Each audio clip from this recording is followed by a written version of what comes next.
représentant défenseur des enfants. Bonjour. Bonjour. N'est-ce pas? Oui. Et nous protégeons tous les enfants. Alors, dans la rubrique Voile sur le monde ce matin, on ne parlera pas des enfants, on parlera des grandes personnes, mais qui ne s'entendent pas du tout. On va parler de la crise sécuritaire et politique en Haïti. Ça fait pas si rire, hein. Des gangs armés sèment la terreur à Port-au-Prince. Oui, alors que les gangs armés ne cessent d'accroître leur mainmise sur Port-au-Prince, la capitale, le Premier ministre Ariel Henry, de retour d'un voyage officiel au Kenya, est dans l'incapacité de regagner son pays. Un vide politique dont certains tentent de profiter, parmi eux Guy Philippe, leader de l'insurrection de 2004, la crise sécuritaire qui sévit depuis l'été 2021 après l'assassinat du président Jovenel Moïse s'est encore aggravé ces derniers jours avec une offensive concertée des gangs armés vers les lieux stratégiques de Port-au-Prince. L'aéroport est encerclé, le port à l'arrêt, les postes de police incendiés. Ne sortent de chez eux que ceux qui n'ont plus le choix. Les écoles et la majorité des commerces sont fermés. Il y a peu de vie dans les rues, excepté des personnes qui marchent chargées d'objets de paquets.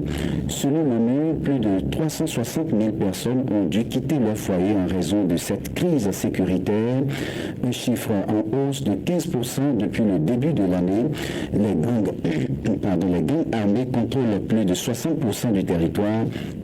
Le port a suspendu ses activités en raison d'actes malicieux de sabotage et de vandalisme subis depuis le 1er mars. Face à cette détérioration rapide, les autorités ont prolongé pour un mois l'état d'urgence. Cet état d'urgence avait fait suite à l'attaque de plusieurs prisons et à l'évasion de milliers de détenus. Alors Raoul, la crise sécuritaire a débouché sur une crise politique. Et pour une sortie de crise, le pays a envisagé la mise en place d'un conseil présidentiel. Oui, Haïti face à l'inconnu après l'annonce de la démission du Premier ministre Ariel Henry, soumis à la pression des gangs, lâché par la communauté internationale. Et celui-ci quittera ses fonctions après la nomination de son successeur par un conseil présidentiel chargé de la transition sous la houlette de la communauté des Caraïbes, CARICOM en abrégé.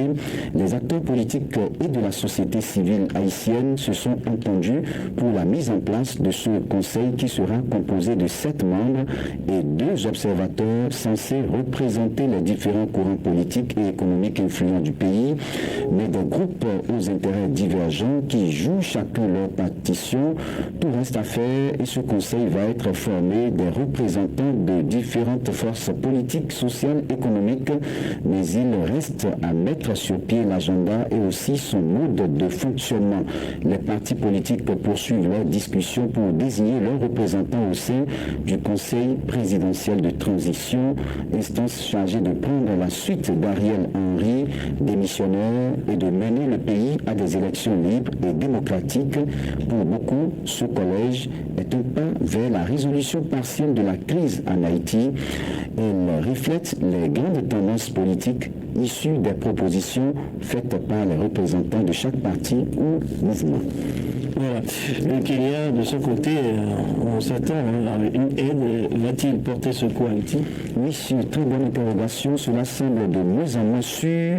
Après la démission du Premier ministre Ariel Henry, Nairobi a décidé de suspendre l'envoi de policiers en Haïti qui était prévu dans le cadre d'une mission internationale soutenue par les Nations Unies. Un accord avait pourtant été signé le 1er mars dernier et certaines sources évoquent un problème de financement de cette mission. Il y a encore quelques jours, Nairobi assurait pouvoir déployer ses hommes en moins de 72 heures.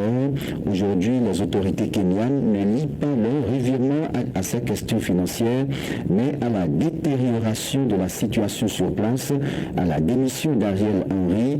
Sans administration politique en Haïti, il n'y a pas de point d'ancrage sur lequel un déploiement de la police puisse reposer, a expliqué le secrétaire général du ministère kenyan des Affaires étrangères.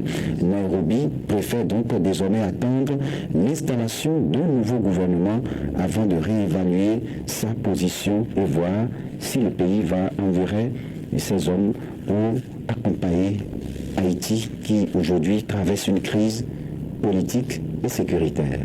Voilà. Merci à vous, Raoul Steve Goulonko. On va revenir au bilan